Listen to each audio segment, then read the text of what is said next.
So hi everyone, welcome to my channel, and for today I will be talking about ideas and institutions in Indian political thought. So ये आपका exam है mainly कल, और मैंने सोचा क्यों ना मैं आपको आज ही वीडियो प्रोवाइड कर दूं ताकि आपको जो है हेल्प हो सके। एंड ये वीडियो है इंपॉर्टेंट क्वेश्चन आंसर्स की for all the units, and I will try कि आपको इसी वीडियो में जो है सारी यूनिट्स कंप्लीट करा दूं, that is from unit 1 to unit 6। So let's begin with this video. Unit 1 आपकी है state craft in ancient India. Also video को लाइक कर देना, and like target is 100 likes. So let's begin with the video now. So unit 1 आपकी है that is statecraft in ancient India. So unit 1 में आपको पहले important question है that is explain the state of Ashok धर्मा। सबको अशोक धर्मा जो है मतलब अशोक धम्मा जो है उसको explain करना है। So first is कि अशोका जो है was one of the most famous emperor of the Mauryan dynasty। ये तो आपको पता ही होगा कि वो was the famous emperor थे Mauryan dynasty के, जिन्होंने rule किया था vast empire को in ancient India during 3rd century BCE। Then you have इसकी after the bloody conquest of Kalinga, Ashoka ने जो है अडॉप्ट किया था बुद्धिज्म, एंड उन्होंने फिर ट्रांसफॉर्म किया था his policy towards a more peaceful and humanitarian one. Then we have is he promulgated, मतलब कि उन्होंने जो है प्रोमुलगेट किया a set of edicts known as Dhamma, and which जो एम करते हैं promoting social welfare, religious tolerance and moral behaviour among his subject. Then we have इसके जो धम्मा है was not a religion but a set of ethical principles जो कि promote करते हैं welfare of all living beings including humans, animals and plants. And ये emphasise करते हैं importance of non violence, compassion, truthfulness, respect of for parents, elders and Monks.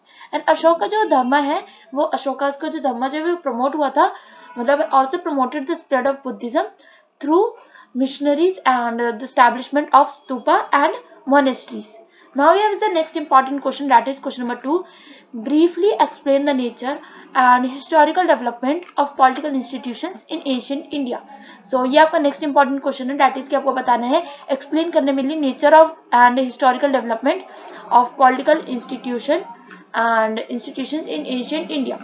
So now we have this कि जो nature of historical development है of political institution in ancient India. सबसे पहले जो अगर हम बात करें तो जो पॉलिटिकल इंस्टीट्यूशंस है इंडियन एशियन इंडिया में वो बहुत ज़्यादा डाइवर्स थे और इवॉल्व करते हैं over the time. In the Vedic period जो सोसाइटी है उन्होंने ऑर्गेनाइज किया है इनटू ट्राइब्स और clans, each govern by a chief state और council leaders, council of leader elders. And then इसके लेटर जो मॉडर्न डायनेस्टी है वो स्टैब्लिश हुई थी एक centralise state with powerful king at its head. जो गुप्ता डायनेस्टी वो followed a similar pattern, but the power जो थी किंग की वाज मोर लिमिटेड, एंड जो एडमिनिस्ट्रेटिव सिस्टम था वो बहुत ज़्यादा डिसेंट्रलाइज्ड था। अनदर सिग्निफिकेंट फीचर अगर हम देखें एंशिएंट इंडियन पॉलिटिकल इंस्टीट्यूशन की was the role of religion.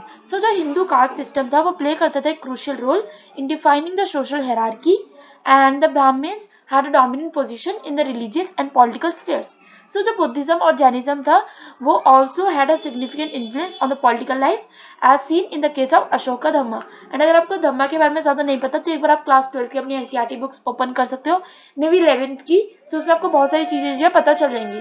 Also अगर आपके पास पेपर के लिए बुक्स है तो आप उसमें से भी रीडिंग कर सकते हो। Next question we have is question number 3, that is critically analyse the state in ancient India based on Kautilya. So this is the answer, and इसमें आपको क्रिटिकली एनालाइज करना है state in ancient India based on Kautilya. So first of all आपको ये बताना चाहिए कि कौटिल्य जो है ऑल्सो नोन एज कौटिल्य जो है वो also known as Chanakya was a political philosopher and advisor to the Mauryan emperor Chandragupta Maurya. और उनके जो फेमस वर्क थे जैसे कि Arthashastra is a treatise on statecraft, politics and economics. According to Kautilya जो स्टेट्स प्राइमरी ड्यूटी थी, जो अकॉर्डिंग टू कौटिल्य जो स्टेट्स की प्राइमरी ड्यूटी थी was to protect its citizen, maintain law and order and ensure economic prosperity. वो emphasize करती थी importance of a strong central government, efficient administration and powerful military को। Then we have इसके कौटिल्य जो है in conclusion अगर हम देखें, सो यहाँ से लेके यहाँ तक आप पूरा खुद रीड कर सकते हैं बिकॉज वरना वीडियो जो बहुत लंबी हो जाएगी इसलिए। सो इन कंक्लूजन अगर हम देखें तो जो कौटिल्य का अर्थशास्त्र है वो प्रोवाइड करता है एक valuable insight into the nature of statecraft in the ancient India. Now we have is the next question, that is next unit, that is unit 2, Dharma, Dhamma and Danda. So explain, पहले आपको ये एक्सप्लेन करने का आपको पता होना चाहिए नॉर्मली धर्मा, धम्मा एंड दंदा जो है वो क्या होता है in Indian political thought. So first of all ये तीन कंपोनेंट्स है इंडियन पॉलिटिकल थॉट के। जो फर्स्ट है मेरे पास धर्मा, डेट इज ये रेफर करता है to the ethical and moral principles को जो कि गवर्न करते हैं इंडिविजुअल के behaviour, duty towards its society. इसकी जो ड्यूटी होती है, it is a duty of the king और रूलर की वो अपहोल्ड करे धर्मा एंड मेंटेन करे social order. Next you have is Dhamma. So Dhamma जो है ये एक टर्म है जो कि यूज की गई है बाय बुद्धिस्ट ताकि वो डिनोट कर सके teachings of Buddha which include ethical principles and then you have his spiritual practices and a way of life that leads a enlightenment. So next we have is danda. So now we have danda. So danda is a danda जो है वो refer किया जाता है punishment को और अ coercive force को जो कि that can be used by the king or a ruler to maintain law and order in the society. Next question we have is discuss the significance of dharma in ancient political system. So significance बताना आपको धर्मा का ancient political system में. So धर्मा जो एक play करता है significant role in the ancient political system of India. जो concept है धर्मा का वो deeply rooted है in Hinduism and Buddhism and which were the dominant religions of the time. ये भी believe किया जाता है, it is believed that जो king है और जो the king और ruler had the responsibility to uphold the dharma and वो इंश्योर करे दैट जस्टिस जो है वो सबके लिए हो। जो प्रिंसिपल्स है धर्म के वो एम्फोसाइज करते हैं importance of social order, moral behaviour and duty towards society. So the next question we have is here that is describes the views, मतलब describe the views Ashoka on Dharma, मतलब कि अशोका के व्यूज क्या थे ऑन धर्म। सो अशोका जो थे एक मॉडर्न किंग थे जिन्होंने रूल किया था इंडिया को in the 3rd century BCE। वो नोन किए जाते थे for his famous addicts and वो प्रमोट करते थे प्रिंसिपल्स ऑफ धम्मा। अशोका जो बिलीव करते थे कि जो वेलबींग है of his subject was his primary duty as a ruler and he saw himself as a father to his people and believed that he had a responsibility to promote their welfare. Ashoka's का जो concept था of Dhamma का was not tied to any particular religion but was a set of ethical principles जो कि emphasise करते हैं compassion को, non violence को और रिस्पेक्ट करता है फॉर ऑल लाइफ। देन भी इसकी वो प्रमोट करते हैं, he promoted social welfare including the construction of hospitals and rest houses and encourage करते हैं उनके सब्जेक्ट्स को to lead a moral and ethical life. Then we is the next unit that is unit 3 that is न्याय नीति। So first of all you should know कि what is न्याय and what is नीति। So नीति और न्याय जो है वो टू डिफरेंट कॉन्सेप्ट्स है इंडियन फिलोसफी के। सो नीति जो है दैट इज नीति वो रेफर करता है एक प्रैक्टिकल एप्लीकेशन को of ethical principles in everyday life. Like कि अगर हम लॉ को जो है एवरीडे लाइफ में जो फॉलो कर रहे हैं, it's like a fundamental laws.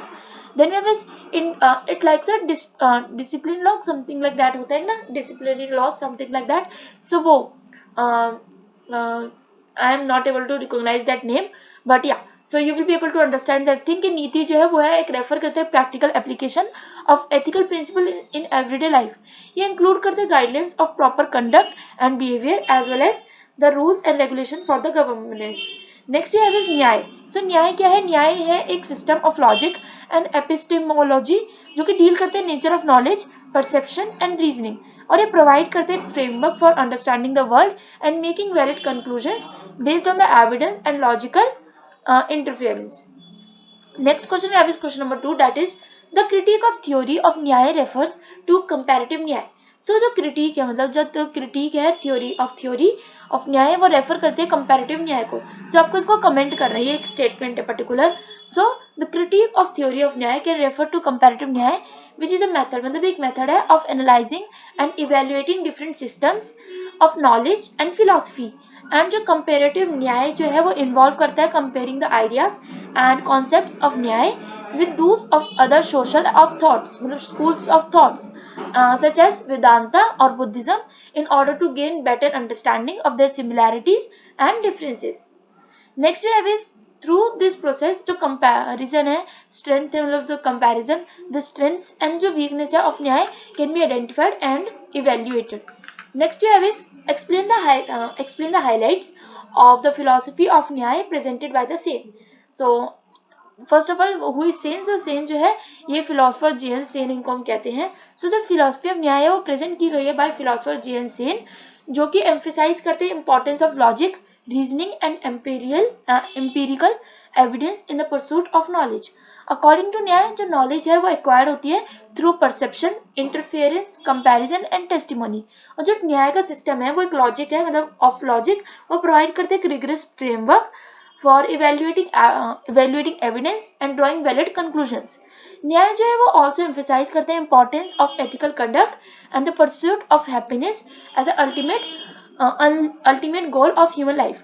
Overall अगर हम देखें सो जो न्याय सिस्टम है वो एक न्याय सिस्टम ऑफ एथिक्स जो है वो प्रोवाइड करता है guidelines for proper conduct and behaviour based on the principle of non violence, truthfulness and respect for others. Next question पे आ जाते हैं हम, दैट इज यूनिट 4 सभा एंड समिति। ऑल्सो कई बच्चे पूछेंगे कि आपको सिलेबस क्या है, तो यही सारी आपकी जो यूनिट्स मैं आपको बता रही हूँ यही सारे आपका जो सिलेबस है। टोटल आपके पेपर में जो है 6 यूनिट्स है, लाइक 6 यूनिट्स है आपके पेपर में, और वही सारा जो है आपका सिलेबस है। नेक्स्ट अगर हम बात करें आपके यूनिट्स के नेम क्या क्या है, सो आपके यूनिट्स के नेम है, that is first one that is state craft in ancient India, second is Dharma Dhamma and Danda, third is Nyaya Niti, fourth you can see Sabha and Samiti, first is Rajya and Rashtra and six is Varna Jati. So ये आपकी सारी units है। Next we are beginning with the unit 4 that is Sabha and समिति। So सभा and समिति जो है मतलब क्वेश्चन है इसमें, दैट इज वर द सभा एंड समिति वैदिक रिप्रेजेंटेटिव इंस्टीट्यूशंस। तो ये आपको डिस्क्राइब करने की क्या सभा और समिति जो है एक वैदिक रिप्रेजेंटेटिव इंस्टीट्यूशंस है। सो फर्स्ट ऑफ ऑल जो सभा और समिति है वो रिप्रेजेंट करते हैं वो रिप्रेजेंटेटिव इंस्टीट्यूशंस ऑफ वैदिक पीरियड, जिसमें आप ये लिख सकते हो सबसे पहले तो। ऑल्सो सभा जो है one is an assembly of people representing a particular community. सबको ये होना चाहिए सभा क्या होता है कि ये होता है कि एक ग्रुप ऑफ पीपल या एक असेंबली ऑफ पीपल जो कि रिप्रेजेंट करते हैं एक पर्टिकुलर कम्युनिटी को। लाइक जैसे बीजेपी की हो गई, आपकी सरकार हो गई, तो वो एक पर्टिकुलर कम्युनिटी है। So it's type of particular sarkar, particular community, particular politics, particular political candidate के मतलब उनके सब लोग जो होते हैं type of sainik types of, तो वो। देन वी हैव समिति। समिति जो एक असेंबली है ऑफ द एंटायर कम्युनिटी। सो एक चीज याद रखना आपको, सभा जो है एक मतलब एक पर्टिकुलर कम्युनिटी है, और समिति जो है वो एक असेंबली है ऑफ द एंटायर कम्युनिटी। अब इसका एग्जांपल देख लेते हैं। लाइक सभा जो है एक स्मॉलर बॉडी है देन समिति, जो कि कंसिस्ट करती है of people of a particular clan और ग्रुप, while जो समिति है वो एक लार्जर बॉडी रिप्रेजेंटिंग है द एंटायर कम्युनिटी। सो जो सभा और समिति है वो प्ले करते हैं crucial role in the social, political and economic life of the Vedic system. Next question you have is mention the functions and powers of house and समिति। सो सबसे पहले आपको पता होना चाहिए कि सभा और समिति जो है उसके सेवरल फंक्शंस है एंड पावर्स है।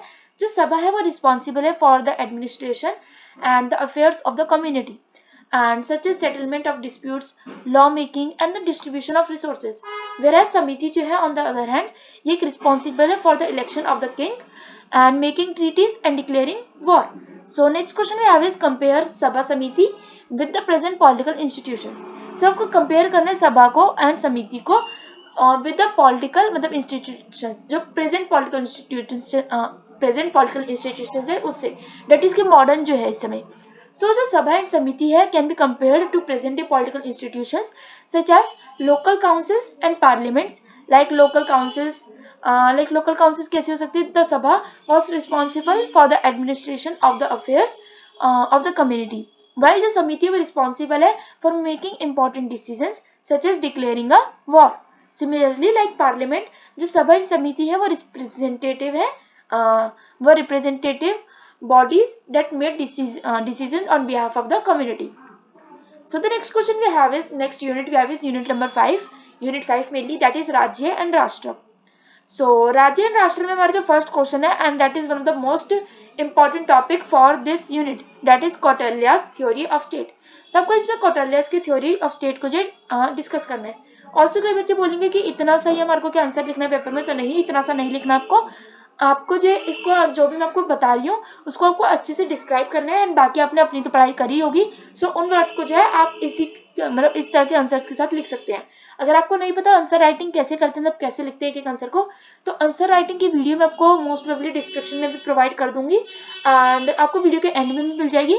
अगर ना मिले तो मुझे कमेंट में बता सकते हैं कि please provide answer writing video या फिर just provide answer writing video, तभी कमेंट कर सकते हैं and I will provide you the link. So let's begin with the discuss Kautilya's theory of state. So जो Kautilya's की theory थी state की, वो emphasize करती है importance of the king as the ultimate authority in the state. According to Kautilya जो state है should be run by a strong and just ruler who has the power to enforce the law. He also believed that the state should have a well organized administrative system जो कि include करते हैं various departments को, and वो responsible है for different functions like such as revenue collections, law enforcement law enforcement and defense.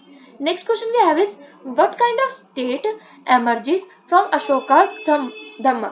So किस type की state जो इमर्ज होती है फ्रॉम अशोकास धम्मा? सो अशोका धम्मा जो है एक एम्फेसाइज करती है importance of moral and ethical principles in the governments of the state. Ashoka जो वो बिलीव करते हैं कि जो स्टेट है should be run based on the principles of non violence, compassion and social justice. And वो ये भी बिलीव करते हैं कि जो स्टेट है should promote religious tolerance and respect for all religions. Now we are moving to the next question, that is question number 3. Briefly describe the institutions of monarchy and the administration as described in the any Akbari. So any Akbari आपने अगर पढ़ा हो तो I think 12th में था, 12th की history में ही था. सो आप उसके बारे में अगर ज़्यादा पढ़ना चाहते हो तो 12th की अगर आपके पास एनसीईआरटी बुक्स हैं, सो बिकॉज बहुत बच्चे संभाल के रखते हैं 11th 12th की बुक्स. सो अगर आपके पास हैं so you can just go there. And I think वो थर्ड बुक थी और मे बी सेकेंड बुक, या सो सेकेंड या थर्ड बुक थी जितना मुझे याद है. So maybe you can just check there.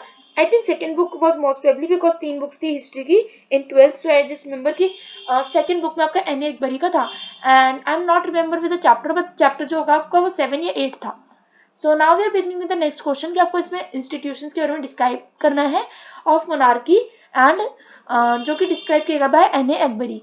सो जो इंस्टीट्यूशंस है of monarchy and administration in Ain-i Akbari जो है वो बेस्ड है on the Mughal system of governance. जो एम्परर है वो अल्टीमेट उनके पास अथॉरिटी है इन द स्टेट एंड वो रिस्पॉन्सिबल है for maintaining law and order. जो एडमिनिस्ट्रेशन है वो डिवाइडेड है into different departments such as judiciary, the judiciary, the military and the revenue department. और जो एम्परर जो है वो एडवाइज करते हैं, advised by a council of minister who were responsible for day to day administration of the state. So जो एनी अकबरी है वो ऑल्सो डिस्क्राइब करती है एक सिस्टम को of land tenure, taxation and military administration.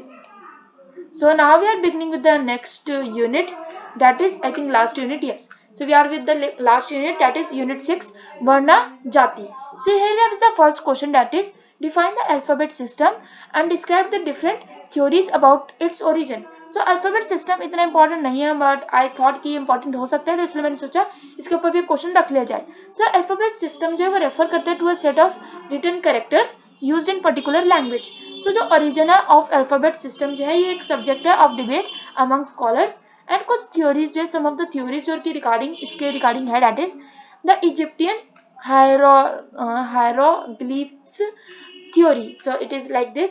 So ये क्या according to this theory जो alphabet system है वो develop हुआ था from Egyptian and you can just read this word if you want to, which were simplified over time to form the Phoenician script, which then evolved in the Greek and Latin alphabets. Next we have is the Sumerian cuneiform theory. and ये जो theory वो suggest करती है alphabet system को, जो कि develop करती है from the Sumerian cuneiform script and which was used to write Sumerian language around 3000 BC. Next we have is the Proto-Sinaitic script theory. So according to this theory जो alphabet system है वो develop होता है from the Proto-Sinaitic script and जो कि use होता है by the Kemetes to write the language around 1800 BC. and ये क्वेश्चन अगर आपको थोड़ा सा ना भी समझ आए तो अभी कुछ 4 वर्ड्स याद कर सकते हो, that is the first word was the Egyptian hieroglyphs theory, second is Sumerian cuneiform theory, third is Proto-Sinaitic script theory and the fourth is Phoenician theory. and Phoenician theory is जो suggest करती है जो alphabet system है वो invent हुए थे by the Phoenicians around 1200 BC. Now we are moving to the next question, that is do a critical examination of whether caste and class are interrelated. So जो caste और class के interrelated होती है तो आपको ये बताना है. So एक चीज आपको याद रखनी है कि जो कास्ट एंड क्लास है वो इंटर रिलेटेड तो है बट वो सिनोनिमस नहीं, मतलब कि सिमिलर नहीं है. Synonymous is type of similar. जो कास्ट है वो एक हायरार्किकल सोशल सिस्टम है जो कि डिटरमाइन करते हैं पर्सन के सोशल स्टेटस को based on birth occupation. Whereas अब जो क्लास है, सो जो क्लास जो है ये एक सिस्टम है जो कि डिटरमाइन करता है सोशल स्टेटस को based on economic factors such as income, education and occupation. So जो कास्ट एंड क्लास है वो इन्फ्लुएंस करते हैं ईच अदर को and they operate on different principles. For example अगर एक पर्सन जो है वो बॉर्न हुआ है इन लो कास्ट में, जो अगर एक जो पर्सन है मतलब एक बच्चा जो है वो बॉर्न हुआ है लो कास्ट में, सो उसके पास लिमिटेड अपॉर्चुनिटीज होगी to advanced economically and but if they may still have a high social status within their community, because हो सकता है उनके कुछ अच्छे कर्म हो इसके वजह से। सिमिलरली अगर एक पर्सन है वो वेल्दी फैमिली से बिलोंग करता है और उनका हाई इकोनॉमिक स्टेटस है बट स्टिल उनका जो सोशल स्टेटस है but may not have the same social status as someone from a higher caste, तो उनका अगर हायर कास्ट की तरह सेम सोशल स्टेटस नहीं हो सकता, क्योंकि जैसे कहते हैं ना पैसे आने से इज्जत नहीं आ जाती टाइप ऑफ ऐसा। So next question we have is, and I think yeah, so this is going to be the last question of this video, and I know you will be waiting for this only. So next last question we have is, examine the key theories of the origin of the caste system in India. सबको की theories के बारे में बताना है जो कि originate हुई है ऑफ द कास्ट, मतलब ओरिजिन है कास्ट सिस्टम इन इंडिया में। So first of all the Hindu mythology theory. So जो हिंदू mythology theory है, according to this theory जो caste system है वो divinely ordained है by the gods and ये rooted है in Hindu mythology। यह suggest करते हैं कि that जो four वर्णस है like ब्राह्मण्स, क्षत्रिय, वैश्यस और जो शूद्र है वो create करते हैं different parts of body of the god, like Brahma जो है with the brahmins being created from his head and the shudras from his feet। Then we have is the next we have is the migration theory. The migration theory जो है ये suggest करती है कि जो cast है date जो caste system है वो डेवलप करता है as a result of the migration of different groups of people into India. और ये सजेस्ट करता है कि जो आर्यंस थे जिन्होंने माइग्रेट किया था इनटू इंडिया अराउंड 1500 BCE, सो वो बॉट अप मतलब वो लाए थे, क्या लाए थे वो brought with them the idea of social hierarchy, मतलब सोशल हायरार्की का अपने साथ एक आइडिया लेकर आए थे based on occupation which eventually evolved into the caste system. Next question we have is the occupational theory. So जो occupational theory है according to this theory जो caste system है वो develop करता है as a way to organize social society based on occupational specialization, और ये suggest करते हैं that जो different caste है and जो different castes है वो emerge करती हैं as a occupational groups that were hierarchical arranged based on the perceived values of their work. And last but not the least and that is the political theory. So the political theory जो है that is ये जो target है मतलब कि जो theory है ये सजेस्ट करती है कि जो कास्ट सिस्टम है वो डेवलप करती है as a way for the ruling elites and में मेंटेन करती है पावर को एंड कंट्रोल करती है ओवर द पॉपुलेशन। एंड ये सजेस्ट करती है कि जो कास्ट सिस्टम है वो क्रिएट हुई है to divide and rule the population and with each caste being assigned a specific role in society that was determined by the ruling elites. And with this I will end this video here only. अगर आपको video informative लगी तो video को like कर देना, answer writing video जरूर देख लेना जो कि आपको डिस्क्रिप्शन में लिंक मिल जाएगा एंड लास्ट में भी आपको लिंक मिल जाएगा। So stay safe, stay positive, all the best for your exams and thanks for watching. Bye bye. Video को लाइक करना मत भूलना।